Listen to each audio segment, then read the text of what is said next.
Hi, and welcome to Finding Your Way Through Therapy, a proud member of the Sightcraft Network. The goal of this podcast is to demystify therapy, what can happen in therapy, and the wide array of conversations you can have in and about therapy.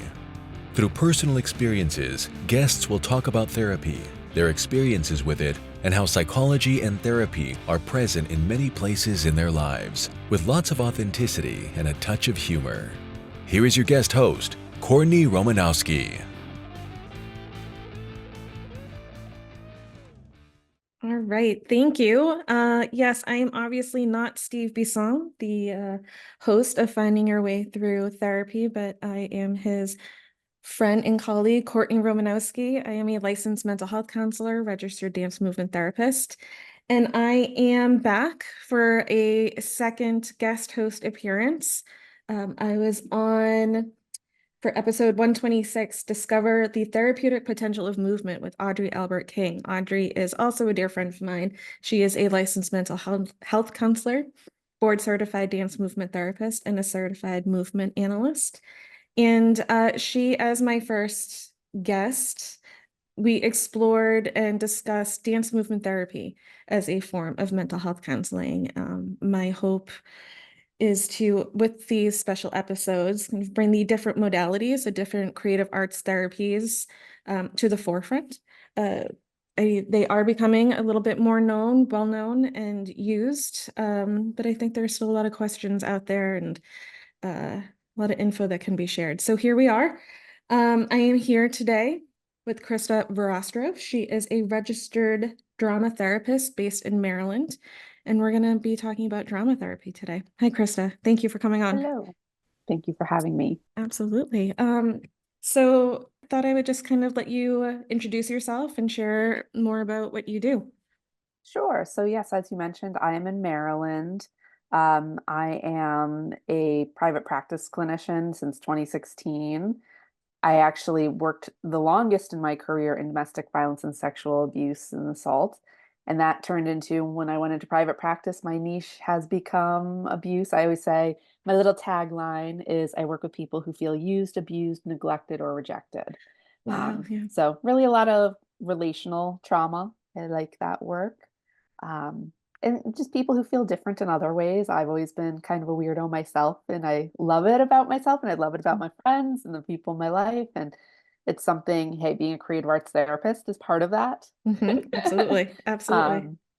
So that's kind of my niche, is like people who've had that relational trauma and also just kind of don't fit in the mainstream in certain ways. So, yeah, and I see people online and in person. I'm outside of the Baltimore area. Um, and I also do things like vision board workshops that people can take from anywhere. During the pandemic, I moved those online. So that's Cool. fun that people can, if they're interested in doing something with me and aren't in Maryland, that's open usually at least January, sometimes other times of the year. So It's a great time to do that, obviously. yeah, and I do other workshops too, like where we're going to talk about what drama therapy is, but I do other things that incorporate self-care and drama therapy, stuff like that. So wonderful. Awesome. yeah. So right off the bat, wondering how would you describe kind of somebody who doesn't know what drama therapy is? How would you describe it to them? Yeah, so I basically say, you know how there's talk therapy and you talk your problems through, and I always use a starting point of most people know art therapy and music therapy and Yeah. understand a little bit more about how that works. And I say, well, drama therapy is lesser known, but it's the same idea of, instead of just talking, we do things that are drama theater oriented. So storytelling, mask making, puppetry, whatever kind of drama techniques to bring into the therapy. So that's kind of the gist I give, but I also came prepared with definitions. So I will share those. These are from the North American Drama Therapy Association. Drama therapy is the systematic and intentional use of drama/theater processes, products, and associations to achieve the therapeutic goals of symptom relief, emotional and physical integration, and personal growth. And then another one is drama therapy is an active, experiential approach to facilitating change. Through storytelling, projective play, purposeful improvisation, and performance, participants are invited to rehearse desired behaviors, practice being in relationship, expand and find flexibility between life roles, and perform the change they wish to be and see in the world. Very Wow. lengthy, but I think I love that end. The Yeah. very Gandhi right there, like be the change you wish to be in the world. Yeah, absolutely. Yeah, and so here's one thing I like to say about drama therapy. To me, it is expressive arts therapies because drama does incorporate movement and music and Mm. visual arts and all Hmm. that. So to me, fun fact, when I was young and I discovered this, I discovered it as a teen and knew I was going to go to undergrad and grad Yeah. school right away to become this thing. But music was actually, well, and I'd say even before music, visual arts was my first love. Then it became like more school oriented. I was very talented in music, that sort of thing. But then when it came to discovering this, I was like, drama makes sense because we play roles in everyday life. Mm. Whereas Mm. not everybody considers themselves a visual artist. Not everybody considers themselves musically inclined, right? So to me, Yeah. it felt more natural that we do play roles and we do things that are dramatic in everyday life, and it does incorporate the other ones. So I'm not alone in that thinking. A lot of my fellow drama therapists say that we're kind of like expressive arts therapists anyway. Yeah. Yeah, I know there's a lot of overlap between creative arts therapies as it is. So definitely a It's lot of, yeah. it's so interesting you say that. I mean, that makes so much sense to me. We do play roles, whether Mhm, we're aware of them or not. So mhm. drama therapy does, for me, feel like a very natural place Yeah. to go. Yeah, and it can be subtle, which I'll get Right. into. It doesn't have to be like people are like, are you on a big stage and acting your traumas out? And it doesn't have to be something as big as that. It could be something more subtle. So something I'll say about the different kinds of techniques we use. Mm. Play, role play, storytelling, puppetry, mask making, sand tray work, Yeah. various types of visual arts, music, dance, poetry, photography, rituals, which is one of my favorite aspects of it. And one I throw in there's performance because there are drama therapists that do performance based work, meaning it might be plays that are already written, like Shakespearean plays, and have people therapeutically perform them. There's Mm. famous people who've done it in prisons and different things like that, right? Or some of the work I did in the earlier part of my career was to help people I would work with create their own play and put that on. So when I started my career, I worked at a mental health facility, a day treatment center. And so part of the programming there was they would put on a play at least once a year. And Yeah. I got to do some cool stuff with them. Like one of the plays we did was, and this was generated by them. And I was like, what kind of theme do you want to explore? They said, we want to have a play where we switch positions with the staff. So I Mm. love that in the end, they came to the conclusion that there is a reason the rules are in place. And if they got to play out what would happen if there was chaos and they didn't follow the rules and they got to be the staff and they're like, free for all. In the end, they're Yeah. like, there's a reason there's structure and that keeps us safe. And it was so lovely. Mm. So that's one way that performance can also help. So yeah, written stuff already or writing stuff with a group and performing it in that way. But not every drama therapist uses that kind of stuff. Like in my work now, I'm largely individual therapy based, Hmm. and I don't have the opportunity to do that kind of work anymore. So it's very flexible. There's some drama therapists who spend most of their careers doing plays and that sort of thing. There's a lot of groups that do that kind of work with developmental disabilities and that sort Hmm. of thing. And so yeah, it can be kind of different. It could be more group oriented, it could be more individual oriented, but that's some ideas about what it entails. Yeah, I love that you're acknowledging the flexibility of it because just like talk therapy, we don't, well, I should say, speak for myself, I don't talk with each client in the same way, or Mhm, our sessions don't look the same as another client. And mhm, so dance therapy, drama therapy is going to be flexible depending on who the client is mhm. and what they're ready for Yes. and interested in. Yeah, and so I know one of the things we mentioned we might talk about is like what's valuable about it. Hmm. And I don't know if this is a good segue, if you have any other questions about what it is. Well, let's Mhm. segue and then we Okay. can move Okay. around with it if we need to.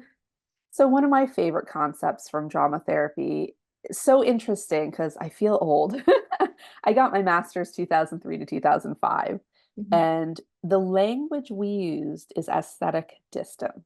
And I'm going to Oh, explain that. But what's okay. fascinating to me is the language around trauma work these days matches that, but we didn't have that language back then, from my understanding. I mean, I Okay. hadn't heard of the window of tolerance and these things back then.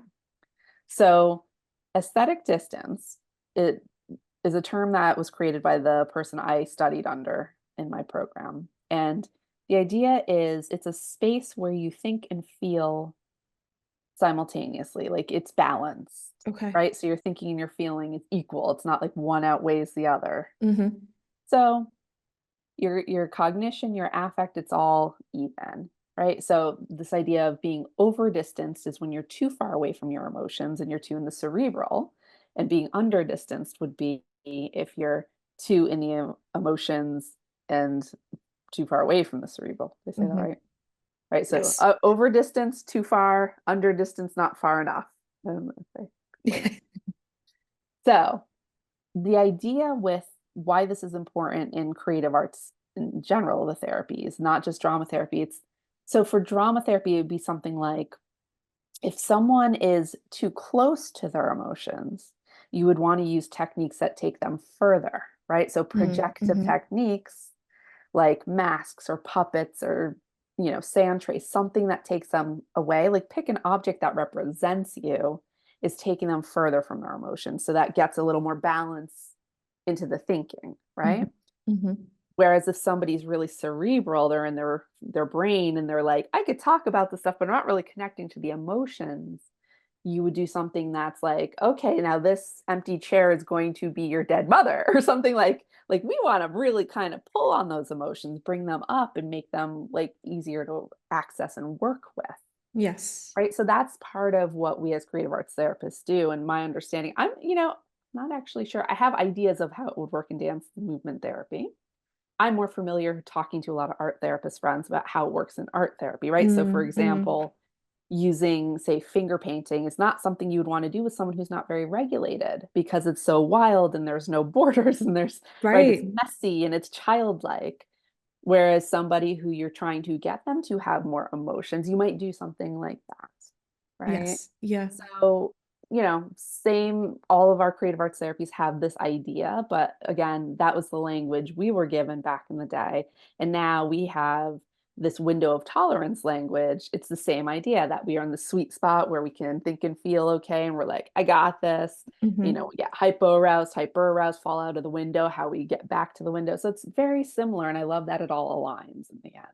Yeah, absolutely. And we had mentioned briefly before how close drama and dance therapy can be because it really utilizes the body, so much of the body. Yep.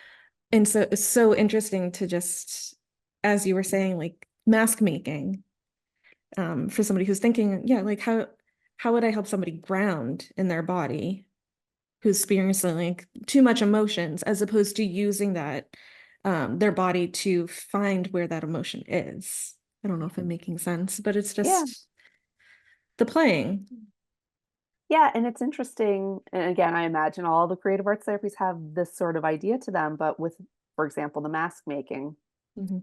there's this beautiful idea of getting to subtext into freeing things that might not be easy to access without projective techniques. So, for example, if I have a mask on my face, I'm hiding a part of me, but my body is more available to express Yeah. myself, Mm. right? So, it's Hmm. a different kind of expression. Something might come out that we're not necessarily often tuning into because we're kind of focusing on something different. So, I Yeah. love that idea too. Hmm.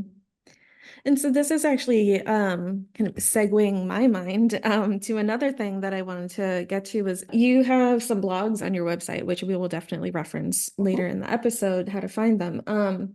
One of them being about different myths and beliefs that people have about creative arts mhm. therapies.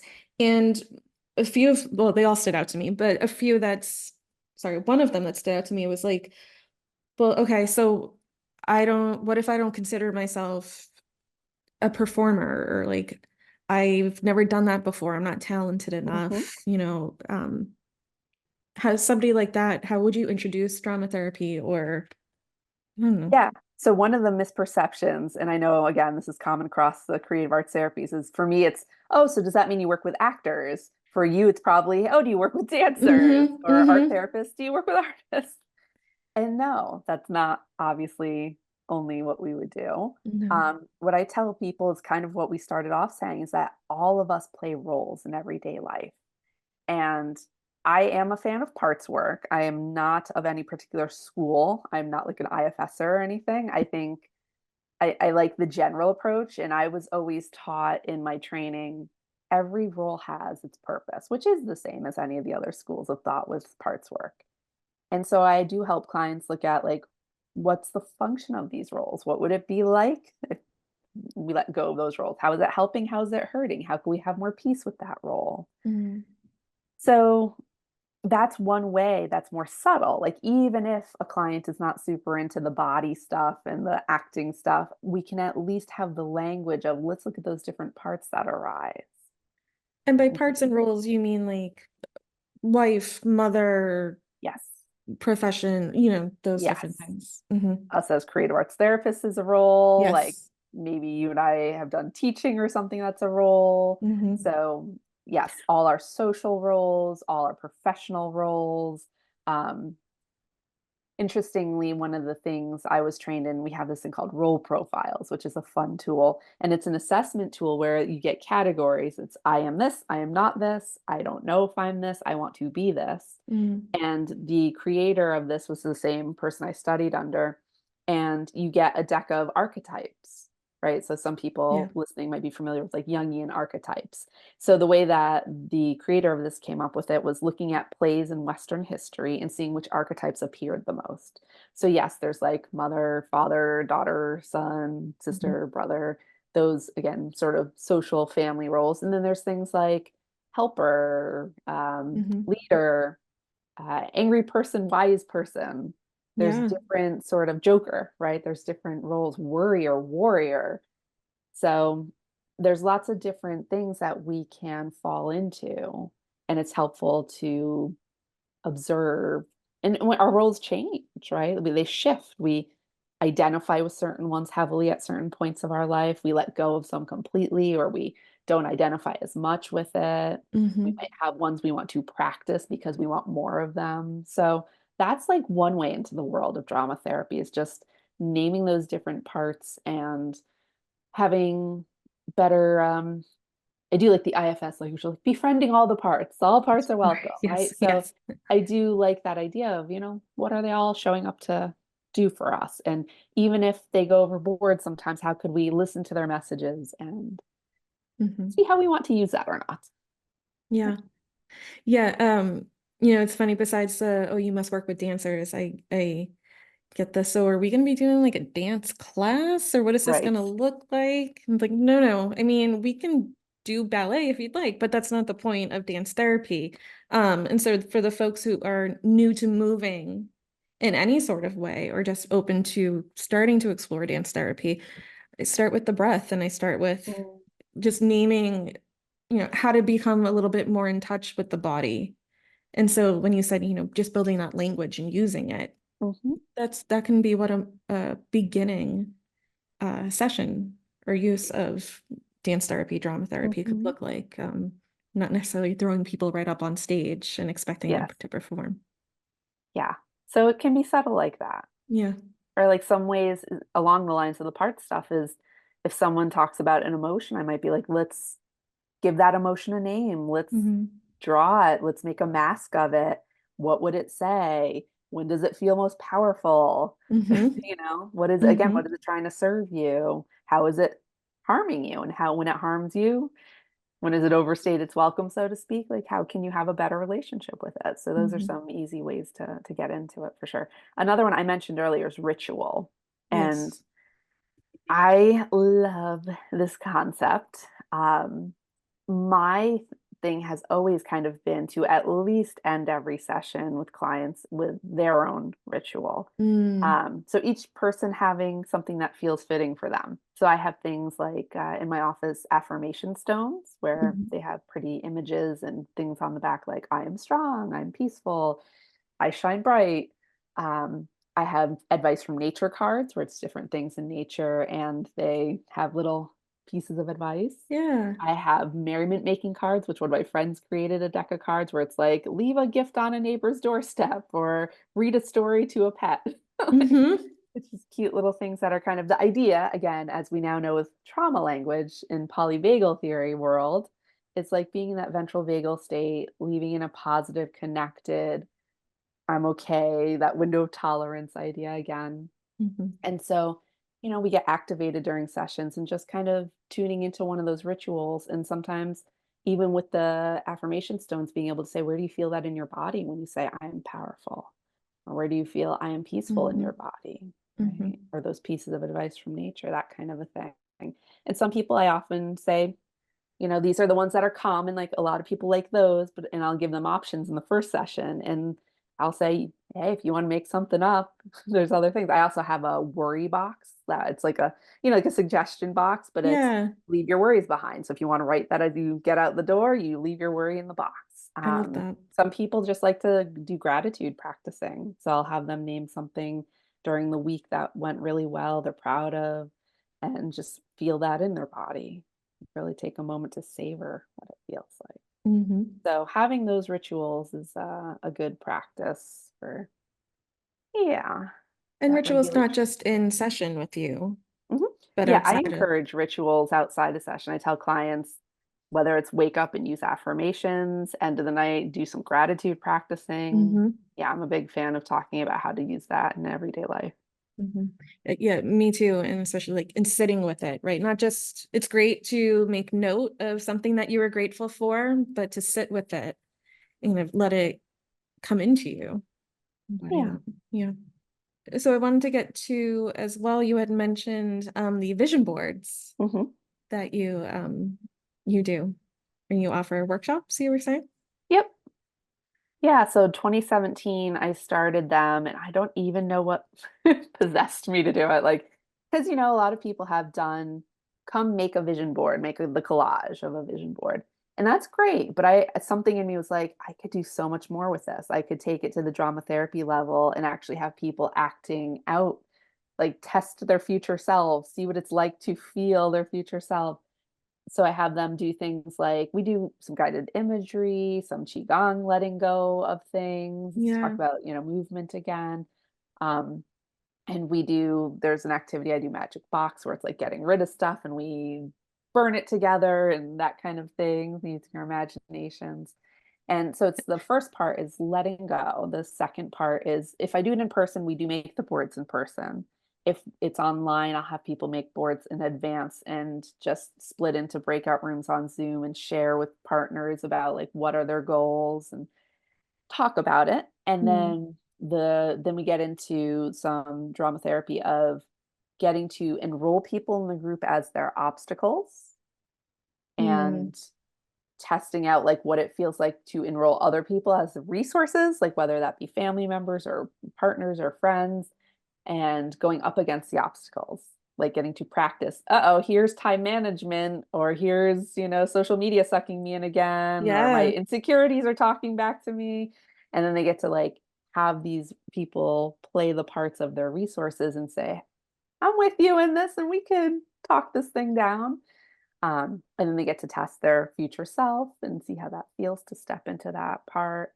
And then we do some strength role plays where they get to develop their inner strength characters and get in touch with, how to hold those in mind with them more often. And we do end with some gratitude practicing because I like to Mm. say we focus so much on what we don't have that we want or what we do have that we don't want. And we don't focus enough on what's already working well. So I like to cover all those pieces. That sounds amazing. I'll definitely have to check that out. It sounds like something I would really benefit from. Ah, And everybody, and so, these things that I know as somebody who works in trauma with trauma. Mhm. You know, you've just mentioned a lot of day-to-day things though, time management or, you know, getting sucked into social media. And so it kind of reminds me to mention that the creative arts therapies aren't just for one sort of thing or one sort of need. It's Mhm. really they can be used for anybody, for anything. Right. Yeah, and same with I do EMDR therapy, and it's the same as Mm, like people think, oh, it's for trauma. No, like you could use it for anxiety, depression, yeah. any kind of issue, really. So I think these things both are great. Yeah, and I mentioned earlier, it's not just for groups. It's Nope. not just for kids because people think, oh, well, kids, and because play therapy, even people have that misperception. And anybody who's willing to just be expressive and use these things is going to benefit. Yeah. Yeah. Yeah. Uh, yeah, anybody and everybody. And it is a different experience I have found working with individuals, but just as powerful, just as useful as with Yeah. in group, Yeah. as the group use. And same, interestingly, when I wrote that, I think it was pre-pandemic, I think.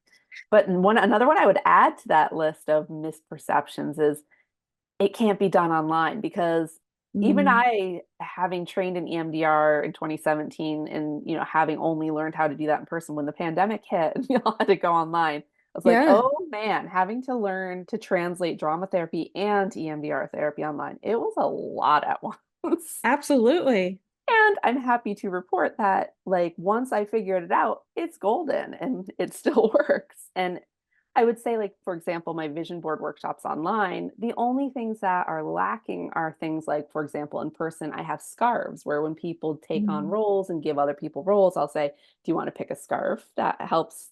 You could put it on the person. Like if it's an obstacle and you mm-hmm. want it like over their head or around their shoulders, I give them opportunity to make it more expressive, right? Whereas Yeah. online, I can't do that kind of element. But really, like, there's not much that hasn't translated.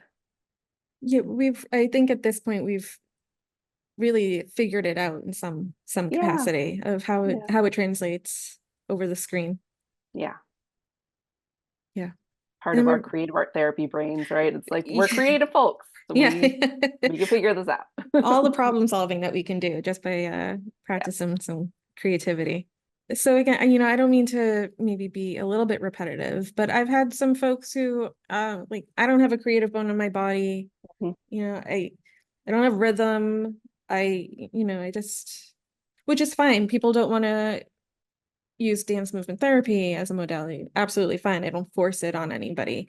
Mhm. Um, but there is some trickiness to easing people into it because I think there's Yeah. still this, even as adults, does there need to be good at something or have to have a final product that looks nice or um, yeah, to be Yeah. good at something.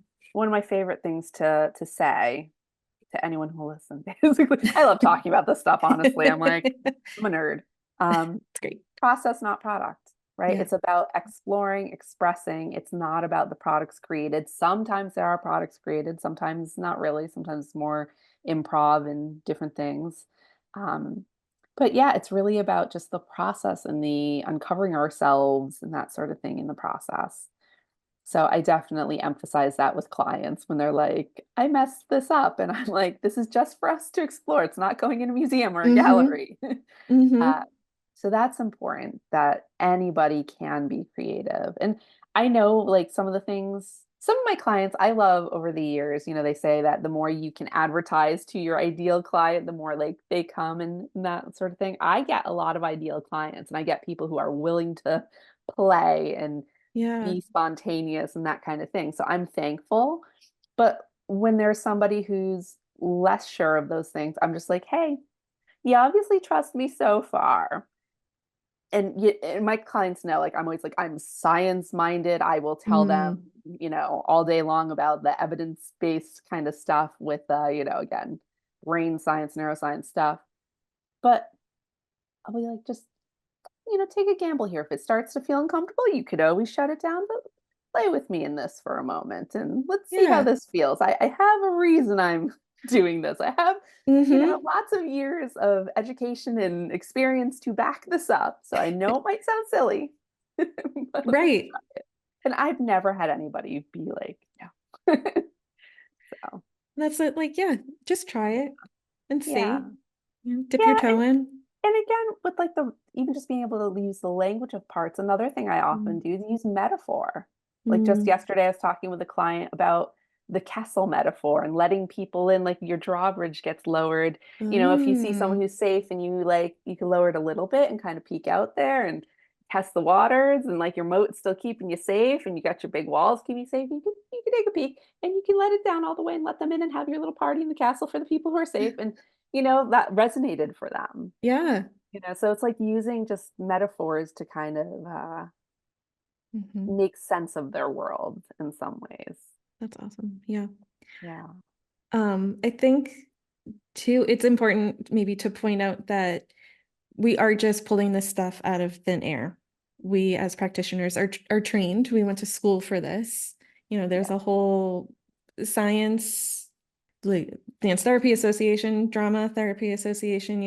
It's not just some made up thing where we're, Which gets me ticked off when there's people who say we're not as legit. And I get that we don't yeah. have the studies because we all Well, know there's a lot of BS and bureaucracy and all this stuff, but mhm. there is a lot. And I love that more and more Bessel van der Kolk talks about Yes, yeah. drama as healing and other creative arts therapies. Um, it's happening. There are more and more people who call me saying, like, I read about this thing. Mhm. But it really bothers me when people say we're not as legit and we're not as evidence-based. Like, no. Mm. Come try it and then you'll know. You'll have the evidence. Right. Yeah. Yeah. But again, we are, studies are catching up. I Yes. liken it to we've known for years about why meditation, like we knew it was helpful. We didn't know the why it was helpful necessarily, right? Now we have brain scans that show that the amygdala gets calmed and right, Yes. the Yeah. frontal lobe gets like calmer and all this stuff. So same thing is like we've known these things since at least the 1900s, Hmm. and now we're getting the language of why, right? Like it is all the window of tolerance and all this language we have now, but we've known it intuitively. We've seen it for ourselves before we even Hmm. had the language to catch up to it. Hmm. It's exciting to see it's kind of exploding. Yes, it's happening, like you said. Yes. Yes. Yes. And yeah, like many of us, I won't assume that all of us, but as kids, colored or even, got Mhm. into music, whether it was playing or just listening and taking it Mhm. in. As babies, we bounce around and Mhm. we play roles as kids, right? Play make-believe. So these creative juices are there. Mhm. Um, and I think being given the opportunity as adults, again, all the creative arts therapies available to anybody of any age, but to be given an opportunity as adults to use the creative arts both therapeutically and in therapy. I don't know, maybe it's something that you could speak to, like drama as therapy and drama therapy being, Yeah, that's a big question. yeah, right? Yeah. That was interesting. And oh boy, yeah. Opening a can of worms here. Oops. So a lot of people, one of those misperceptions I have is about anybody who uses the arts in their therapy can say they're an art therapist or drama therapist or anything. No, we are Mm-mm. trained folks. We Yes. have our masters, our Yep. required CEUs, and different things that make us specifically unique. But yes, there are any therapists who can use some arts and some drama and some things in there. What I say when I present to people who I've often done trainings for people who are just, counselors and social workers and Hmm. psychologists and that sort of thing. And I'll say, what I present is pretty comfortable as far as where you can go with it. I don't really get into role reversing and different things where there can be more things wrong if you're not trained to have your eye on it, if that makes Hmm. sense. Hmm. So I know that talking to other creative arts therapists, we're all kind of mindful of that like there's a level that we don't necessarily want to go to for somebody who's not trained in these specific modalities. But yes, of course, there's certain things people can use, Hmm. they're light enough and that kind of thing. So that's something.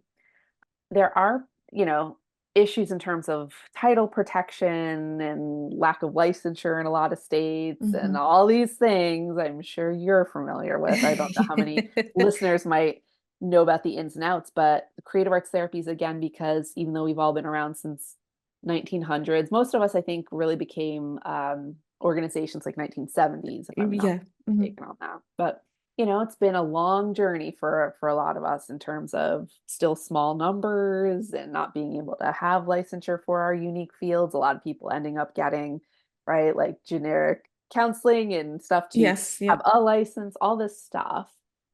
And there are still people who do therapeutic theater, or they're like, I see a lot of times artists, I don't know exactly what they call themselves, but like healing artists or something like that. Like Mm-hmm. there are people in this world who do therapeutic things. Like it's nice, it's fluffy, it leaves people feeling a boost to self-esteem. All great things, not, Yes. not Yes. criticizing it. Nope. And thankfully, I think most of the time those people don't call themselves creative arts therapists. But yeah, once in a while, like I've had to correct people and be Yeah. like, are you really this is? Whether it's drama therapy or art therapy or anything, like I've had to Mm-hmm. kind of be like, unless you're actually trained, don't be saying that. Mm-hmm. Which is frustrating because they could technically get away with it since there's no title protection without the licensures and stuff. So Mm-hmm. it's kind of annoying. But I think the difference would be, so for example, even my vision board workshops are therapeutic, but not therapy, Right. Right. right? Like there's only a surface level we go into with anybody's, like, we Mm-hmm. don't really get into past at all. Like even when we're talking about the obstacles, it's really just like, it might just be generic, like unhealthy relationships in my life or something, So it's, to me, that's an example of it's therapeutic. People feel really great and like inspired and connected to the people in the group, that kind Yes. of Yeah. thing. But we're not getting into like, hey, tell me about your traumas. And we're working on anxiety, depression, Right. like it's Mm-hmm. not deep. So that would be, to me, the difference in terms of therapeutic versus therapy. And like you said, both are valid. Yes. Like Yeah. it's great to be doing something that feels like if somebody wants to go take a dance class because they have fun and it's a way for Mhm, them to connect with others. Wonderful, go do it. mhm, Again, not the point of what we're doing together in a dance therapy session. mhm. And again, very important to be working with somebody who is trained Yeah. and registered. And I know too, just to cite another blog that you have on your website is how to find somebody, a creative Yeah. arts therapist, which I think, yeah, Google is wonderful. We can Google anything and Mhm. everything nowadays. But there are other ways to find providers who are creative arts therapists. Um, Yeah. And at the time I wrote that, there was a directory, which was so lovely, mm. like a Psychology Today, but for creative arts therapists. And it didn't last too long, I think a year or two. Um, but you can, even when you're on sites like say Psychology Today, you can look to see, does somebody have the licensed creative arts therapist license next to their name, or do they have, again, a lot of us don't have licenses that speak to our name. Right. So looking for the national credentials. So for me, registered drama therapist; for you, registered Registered dance dance. therapist, right? Yep, dance movement Dance movement therapist. therapist. That's right. Hmm. Yeah. Yeah. So, and the art therapist, I know it's ATR and ATRBC. So looking at all those Hmm. things, that's what I tried to include in that blog, to let people know that there's a lot of different titles to sort of look for. Yeah. And from what I know, each modality, each form has its own national board Mhm, and website. So if folks are mhm, interested, you can look up drama therapy, and I'm sure the website will come up, and there are plenty of yeah. resources. Yeah, for drama therapy, I know it's those that are listed for find a drama therapist are pretty much private practice people, Mm-hmm. which I guess makes sense. Like most people at agencies aren't going to be able to see anybody, outside of it necessarily. So Hmm. yeah, so we definitely do have that kind of a thing. Yeah. So it's out there, folks. Go Mhm. out and do a search for yourself and find a creative arts therapist. Dance and drama is highlighted today. Definitely great forms. I guess just a general open question of what else is there that you would think people should know about drama therapy off the bat? Hmm, good question. I guess one of the other, since we talked about most of them, I'll throw out two that we didn't talk about that I like. Yeah. So one of the misperceptions is creative arts therapists analyze what you create in the sessions. That, oh, you use this color, oh gosh, you're Oh, a right. psycho, or right, something Yes. like that. People are worried. So we do not, right? Like every creative arts therapist I've ever talked to is like, no, we're all trained, no matter which our modalities, to ask the client what it means to them, not to assume Yes. that something means, like, even fascinating for me, roles can mean different things. So for example, police, the role of police, some Mm, people it's a very, I protect people, and that part of me is like a law enforcing, and we're type metaphor here. Most of my clients are metaphorically, if they identify that part, or a judge or something. For them, mhm. that's like I'm keeping the structure in place. I'm helping keep people safe. And for some people, of course, in our recent years, some people are like, hell no, I don't identify with that. That's not a Yeah. part of me. So it's so interesting that certain roles can be charged in different ways. So I don't make any assumptions about what something means to somebody. Mm-mm. So that's something. It's like we as the therapist would ask in any kind of creation, any kind of exploration, like, what does this mean to you? How do you identify with this or not? The other one is this awkward perception people have that, oh, if I'm creating something in a session with a creative arts therapist, they're just going to be staring at me this whole time. Mm, Right? Like mm-mm. if I'm asked to draw something, or right, like for me as a drama therapist, if I ask somebody to act something out, you're right, or like to Yeah. embody something, or am I just staring at them awkwardly? So this is an interesting one because it depends on who you talk to. Like we're trained in different ways. Some people are more hands-on than others. To me, it's kind of more about what does a client need? And Mm, like I'll often mhm. ask a client, do you want me to join in with this thing? Like here's an example. Yeah. I'm big about the letting go. You heard it a little bit about how I do my vision board workshops or like my ending rituals. So sometimes I'll ask a client, like, it sounds like you've got a lot like burdening you today. Do you need to write it down and we rip it up together and throw it in the garbage? Or do you want to like imagine throwing it out the window? Do you want to stomp on it together? Yeah. And when I offer those things, lots of people love that kind of stuff. They're like, oh, that's fun. Like we could do that.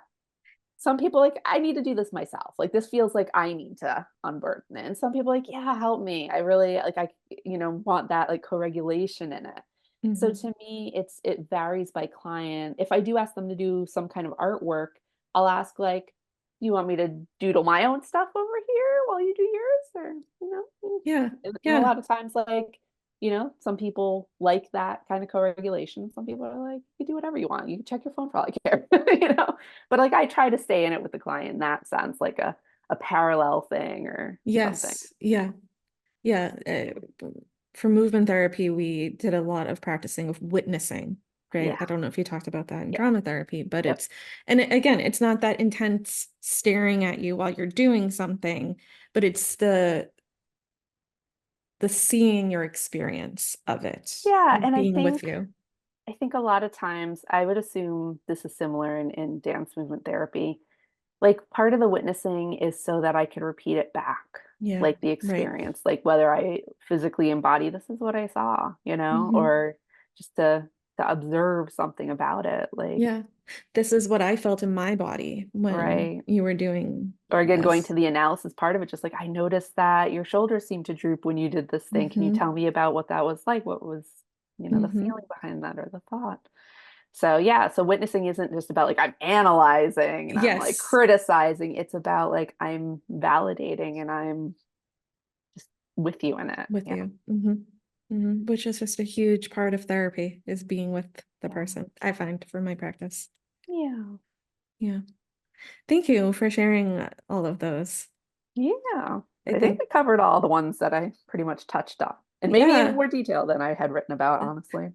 Well, I appreciate it. And I think, there's um just still a lot of questions out there as far as what creative arts therapies is and isn't. Yeah. Um and so that's really why I'm inviting folks on this podcast with me, so that we can just start talking about it more and getting it out there more. So how can folks get in touch with you if they're interested about learning more, Sure. working I with you? have a website. It's just my name, KristaVerrastro.com. And I do have a sign up on the blog part. I'm a person who hates pop-ups on websites, especially when you're on a website and every page you go to has the like pop-up, like sign Yes. up, sign up. I chose to only have it on my blog for that reason. It's like, it's not intrusive. But if people do want to sign up, I do have a newsletter that when I have interviews like this, I share. Great. Or I have a fun little Call Me Go device that I reviewed, and Cool. people can get some money off of it if they decide to get it. So I shared that. I share when I have my workshops of different sorts. So any kind of practice news like that and when I do write those blogs, that kind of Yeah. share on there. So yes, you can find me there. Great. Thanks. I'm sorry, can you say your website one more time? KristaVerrastro.com. So I'm sure you'll Excellent. put it in the show Yeah, notes we'll because my have it. name is not exactly easy by Romanowski isn't easy either, but right. yeah, we'll definitely have it in My the show name. notes. And as somebody who has read multiple blogs on your website, easy to read, easy to kind of take in, and a lot of good information. Your whole website is great. It's really appreciated. Thank you. So again, thank you for joining me today. So I just wanted to mention for Steve that next on the podcast will be his guest, Meredith Canada. So you can look forward to that. That will be episode 140. I guess I probably should have mentioned we are going to be episode 139. New at this, folks. I'm still figuring it out. Appreciate your patience. But yeah, until next time, thank you. Finding your way through creative arts therapies has taken its turn. So, all right. Thanks, Krista. Please like, subscribe, and follow this podcast on your favorite platform. A glowing review is always helpful. And as a reminder, this podcast is for informational, educational, and entertainment purposes only. If you're struggling with a mental health or substance abuse issue, please reach out to a professional counselor for consultation. If you are in a mental health crisis, call 988 for assistance. This number is available in the United States and Canada.